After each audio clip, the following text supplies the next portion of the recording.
2 minutes? Everybody be ready in like 2 minutes? All right.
Everybody ready? Okay. I was going to say good afternoon, but it's still morning, so I'll say good morning. Before I begin my comments, let me say go Lightning. I want to offer congratulations to our Tampa Bay Lightning on a amazing Stanley Cup run and successful effort. It's, I think for a lot of us, we now can put our blood pressure medication away, so we're very thankful for that. And tonight is also the first game of the playoffs for our Tampa Bay Rays. And so we wish them the best of luck. No pressure on them to bring a championship home. But it's a great time to be a sports fan here in the Tampa Bay area. So let me first begin my comments by saying welcome to Pinellas Ale Works, one of St. Pete's great breweries. My thanks to Dennis Decker for hosting us here today. I love being here because number one, they know how to make a good beer. Number two, they love dogs. And three, I have had the honor of cutting the ribbon here and of watching them thrive. And I look forward to their presence here for many more years. My thanks also to Amber Bolding, our emergency management manager, for joining us here today, along with Chief Holloway and Deputy Mayor Tomlin. Amber is here to answer the really hard questions related to COVID, and Chief Holloway is also here with us as I'll conclude my remarks today by discussing public safety here in St. Pete.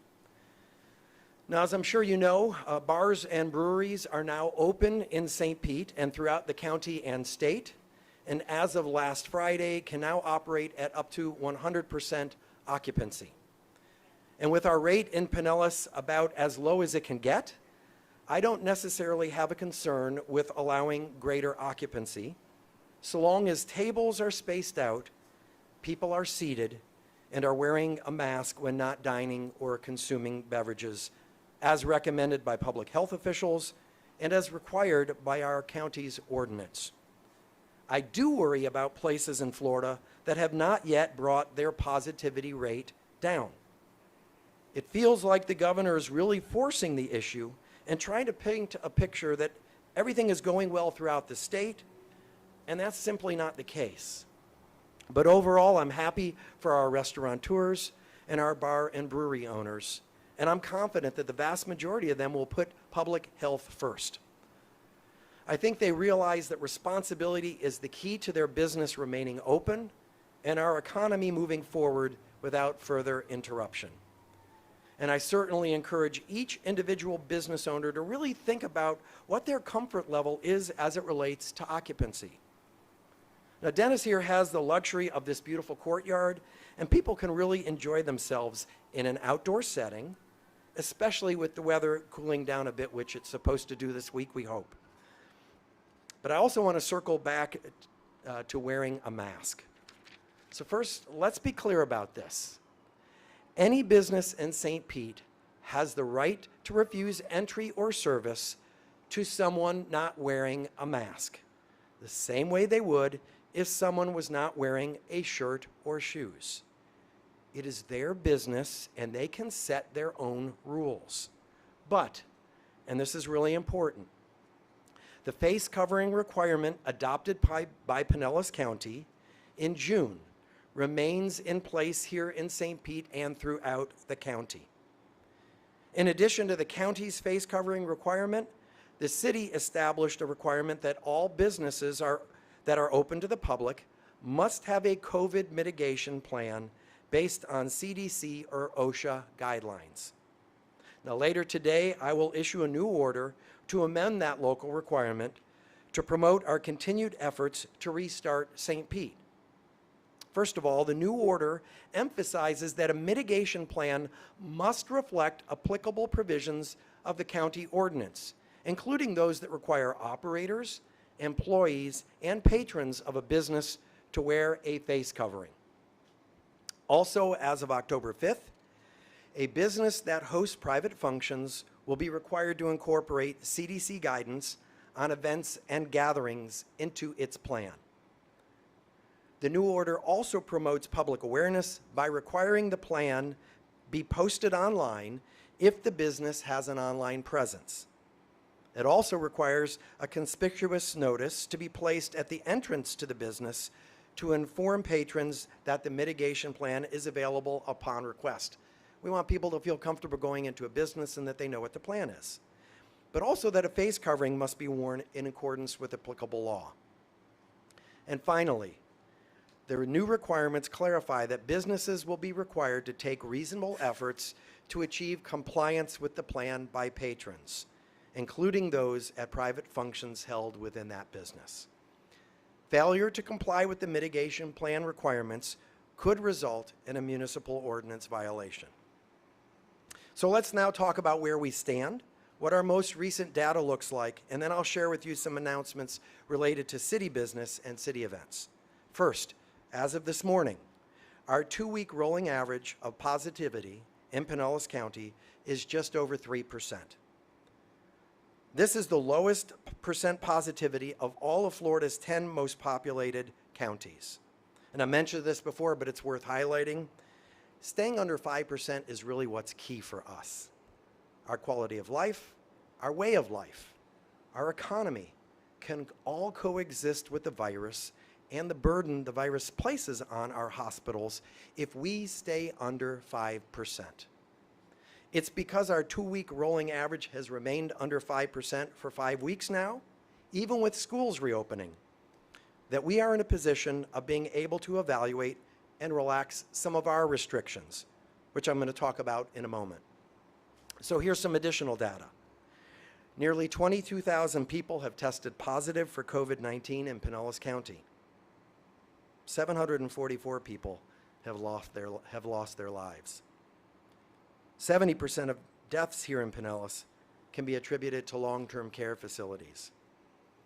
Our hospital bed availability remains stable.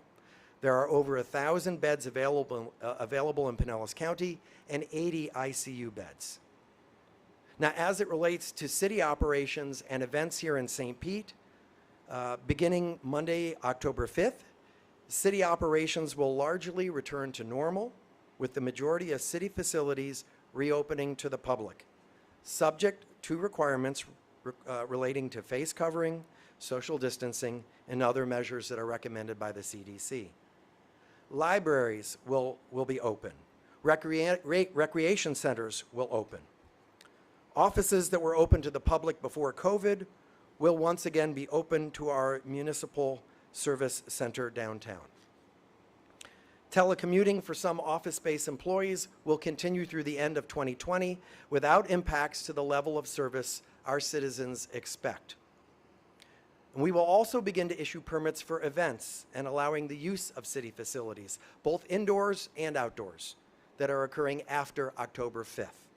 For example, a food truck rally will be occurring soon on the west side of town. The annual Come Out St. Pete event won't be having a parade this year, but will have a street festival on October 17th. These are outside events. And we know it's safer to be outside, and so we're very comfortable with people being outside. But if you cannot maintain social distancing and you're not with members of your family or party, please put on a mask. That's why we're working with the promoters of the St. Pete Grand Prix. And as of today, we intend to allow a limited number of fans to attend the race. A final decision related to the race will be made later this week. So public health and safety is a priority and will remain a priority regardless of state or federal actions or guidance.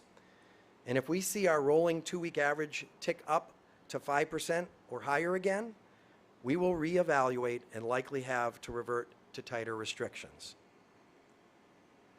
Allowing activities to continue in St. Pete while continuing to attack COVID-19 and wait for better treatment and a vaccine, it's a lot like a dial.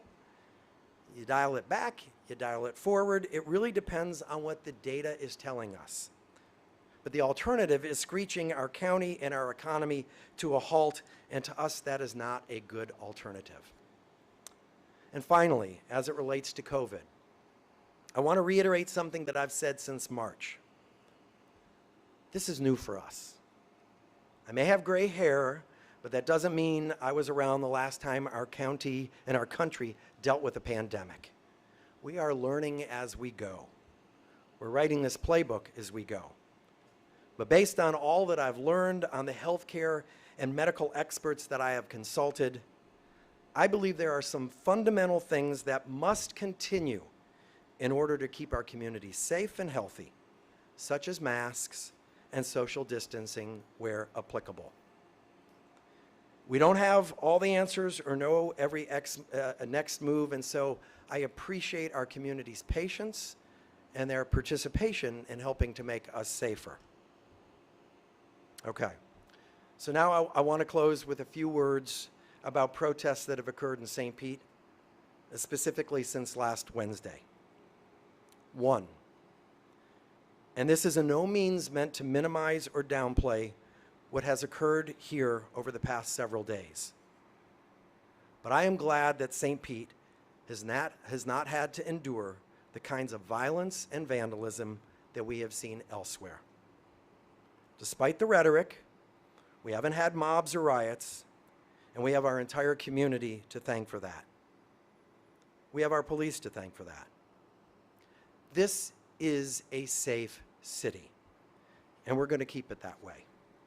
However, two things are happening at once now that have raised the temperature and brought some attention to St. Pete. The protests related to social injustice in America have recently become re-energized because of the Breonna Taylor decision in Kentucky. And as I've said from day one and for the past 3 months that these protests have been occurring, we support peaceful protests. We have all summer long. St. Pete is a progressive city. People exercise their First Amendment rights here, as they did when more than 20,000 people marched in the streets in 2017 for the Women's March. That is who we are. But let me be clear about this too. We are not a city that permits violent behavior or the destruction of property. If you destroy property or engage in violence, you will be arrested. And let me be clear about this also. I have not, nor will I ever, give our police department an order to stand down, to not arrest someone who has broken the law. What I have and will continue to do is discuss with my chief the steps his department is taking to ensure the safety of our residents and visitors and those who are peacefully exercising their First Amendment rights. Our police are fully empowered to keep our residents safe, and they will continue to do so to the best of their ability. The term public safety contains two words, public and safety, and there's a reason for that. Public safety is about making sure our community, our public, are safe. However, you cannot have complete public safety if the public is not involved. That means if you see something, say something. If you see a crime or suspicious behavior, call the police. If you are a victim of unlawful behavior, of a crime, you must call the police, and you must be willing to press charges to prosecute the perpetrator. If you're a business or someone is doing something illegal on your property, you must call the police, and you too must be willing to prosecute and press charges. We cannot have true public safety if the public isn't a partner with our police department in our effort to keep this community safe. Now, the second thing that's occurring is that we are in the middle of a very contentious election cycle that includes the highest office in this land. And as we get closer to the election, there is clearly an effort throughout the country to fan the flames and stoke fears, to paint a picture of lawlessness in American cities. That's not going to work here. Those coming from out of town to cause trouble here, whether on the left or the right, are not welcome here. If you intend to peacefully protest or counter-protest, have at it. But keep your guns and your knives or any other weapon you might have at home. You are not advancing your cause by brandishing a knife or a firearm, or by giving someone the finger, crashing someone's dinner, or cursing at them and calling them names. Calling all police officers murderers and pigs and things worse than that because of the conduct of a few bad cops in other cities and other states is not acceptable here. Those cops are not our cops. Labeling all protesters as part of a mob, anarchists, or enemies of democracy in this country because of the conduct of a few bad protesters in other cities or even here is also not acceptable. Those protesters are not our protesters. You can support or oppose the message being presented without resorting to hateful words or baseless accusations. And so it's incumbent on everyone, from the President of the United States to those protesting to mayors, to turn the temperature down. Turn it down. This is not who we are as a nation, and certainly not as a city. What has always made St. Pete so different from so many other cities was that we welcomed diversity, that we celebrated tolerance. We respectfully debated issues and acknowledged differing opinions and views. Basically, we were kind to each other. We can't allow anger, distrust, outright or hidden hatred, bigotry, or racism to change who we are as a community. We must not allow that to happen. So again, let me be clear. Violence will not be allowed or tolerated in our city, period. We have made it this far, and we're not going to go backwards. Thank you all. I'll take questions. You touted the mask ordinance as being the key to St. Petersburg's success. Are you concerned that with the governor's order on Friday that takes that element away, or that case positivity may rise? So related to the governor's order, the biggest concern we have is confusion over the order and its impact here in Pinellas County and in St. Pete. And that's part of the reason that I wanted to give these comments here today, because I wanted to be very clear for the community that the county order is still in effect as it relates to masks and wearing them indoors, that employees of businesses, that patrons of businesses, if you're indoors, unless you're sitting at a table eating or drinking, you're supposed to wear a mask. That rule is still in effect. And so I think my biggest concern is the confusion by his order may lead some to believe that they don't have to continue to wear a mask. You do. You think positivity is going to go up? Well, certainly that's a concern. I think statewide, After phase 2 was initiated, we saw a rise in positivity. I think if we in Pinellas County and in St. Pete continue to follow our rules, we called it the St. Pete way, if we continue to do that, wear your mask when you're indoors, socially distance when you can, we'll be okay, we'll keep it down. If we don't follow those rules, yeah, I'm greatly concerned that we're going to see a spike. This weekend, there's supposed to be a large, they're calling it MAGA rally downtown. They're calling on caravans of cars and trucks to come through. We saw what that led to in other cities. What is your concern, and how is the city monitoring that? Yeah, so as far as how we're going to respond to that, I'll let Chief weigh in, but I'll go back to the comments that I just made. Whether you're on that side or you're on the other side. St. Pete has always been a city that has embraced peaceful protesting. And so if those folks are coming here to peacefully protest, they have a right to do so. If they're coming here for any other purpose, they don't have a right to do so. And my advice to them would be stay home. If you're coming here to do violence, to try and hurt people, go somewhere else. Don't come here to St. Pete. That's not who we are, that's not what we embrace, and that's not going to be tolerated. Chief, if there's anything you want to add. I think the mayor covered quite well. Basically is thanks to the mayor and the deputy mayor, they entrust us to do two things with myself. Make sure the public's safe and make sure the men and women go home each and every night. So what we're telling these people is, like the mayor said, over the past 100 days, we've had a lot of peaceful protesting. We have both sides that are coming, they're not doing what we're supposed to do. So that group that wants to come in this week, we don't need your help. We didn't ask for your help. We've got this covered. The people of St. Petersburg will take care of that. So if you're coming here to cause a problem, we will arrest you.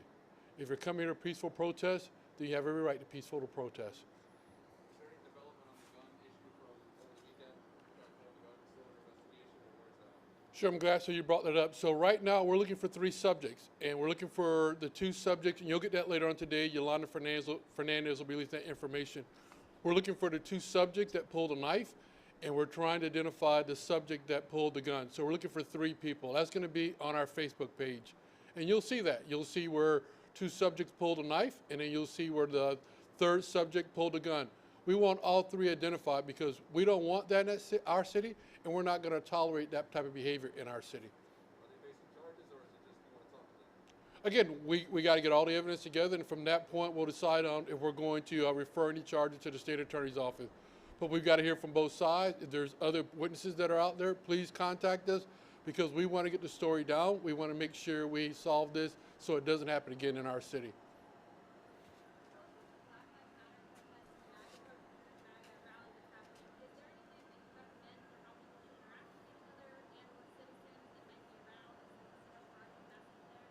Sure, so when you say Black Lives Matter, and I don't know which groups that are there, so I'm not going to try to identify the groups. So there's one group that's out there protesting about, what happened. They've been doing it for the past 100 days, and they've got some people that are outliers, and you got some other people that are coming in to counter-demonstrate. What we're trying to tell those people that are coming here to want to disrupt our city, we're not going to tolerate that type of behavior. So what we're telling people, if you're here peacefully protesting and you see someone breaking the law, report it. If you're a business owner and they come onto your property and they're causing disturbance on your property, call us. We will trespass them if you give us the authority to remove them from your property. Again, we're not going to tolerate that in our city. We've seen sort of a hands-off approach from the police department for the protesters who have been in St. Pete for the last 4 months. Is there going to be a different approach this weekend? No, and you haven't seen a hands-off approach. You've seen an approach where if they break the law, they would be arrested. They have not broken the law, except for this prior week where on Wednesday where you saw a subject jump on someone's car. We were in the area. We stopped the driver of the vehicle. We asked the driver if they want to press charges. They said no, so there's nothing that we can do. If they cross that line, then yes, they will be charged. What I mean is, by and large, there haven't been uniformed police officers following the protesters for the last 4 months, many of the nights. Is that approach going to be the same this weekend, or is there going to be a different strategy? You'll see more uniformed police officers. There have been uniformed police officers in the background while detectives are watching the group. So officers have been present. You just haven't seen them present. We're going to make it more visible now. Chief, organizers on the right are organizing for violence. My own children were posted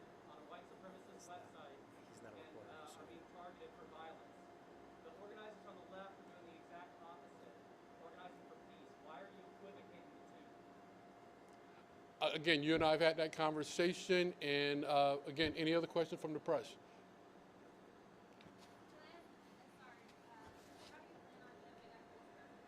I'm sorry, I didn't. Sure. So we've already had 5 squads of police officers out there that you haven't seen, but they've been in the area, and when we get called from complaints, they respond to those complaints.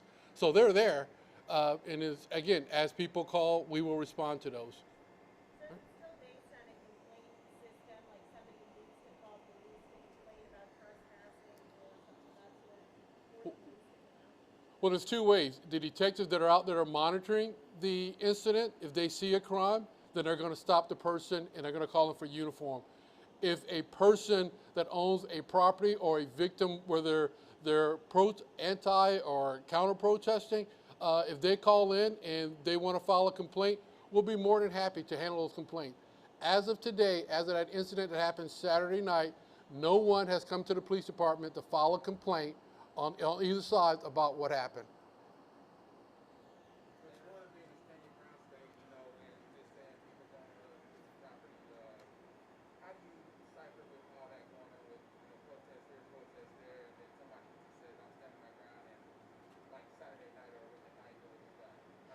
You still call the police department, and that's for us to figure out as far as stand your ground. We'll investigate it because we want to know exactly what happened. Our job is to investigate it. If we can file charges, then we'll send those charges to the state attorney's office. Mayor, quick question for you. Sorry, this is kind of a little bit out of left field, but you mentioned the raise. I'm just curious, with COVID-19, the raise success, is there any change in their plans? Have you heard about moving to Montreal? Has anything changed or advanced or anything? No, we don't have anything new to announce at this time. I continue to have a good relationship with the ownership and the leadership of the Rays. So we continue to stay in touch and to communicate. Right now, as you might expect, their focus is on tonight and the next several days, hoping to take 2 out of 3 and move on to the next opponent, and hopefully, come back here and play World Series. Last night there were a lot of people gathered in Tampa for the lightning glitch. Are you worried that when the Rays do what they're supposed to do, that there'll be a big crowd? How do you kind of handle that? Yeah, so it's really, we're talking about an event, and to hold an event in the city, our plan is you have to have a mitigation plan. And so the Rays, know that that's something that they would need to do as, for example, the Grand Prix. It's all being designed specifically for the purpose of making sure that our community is able to be safe and isn't put in danger by gathering, so that they can gather in a safe manner, socially distant, with masks. So obviously, if it's on private property, if it's on the Rays property, then they will take steps. They know that could happen, and they're planning for that in the event it does, just like the Lightning did for the event last night, and that they had places marked out actually on the plaza where people could set their chairs up to try and create that social distancing. All right, thank you all very much.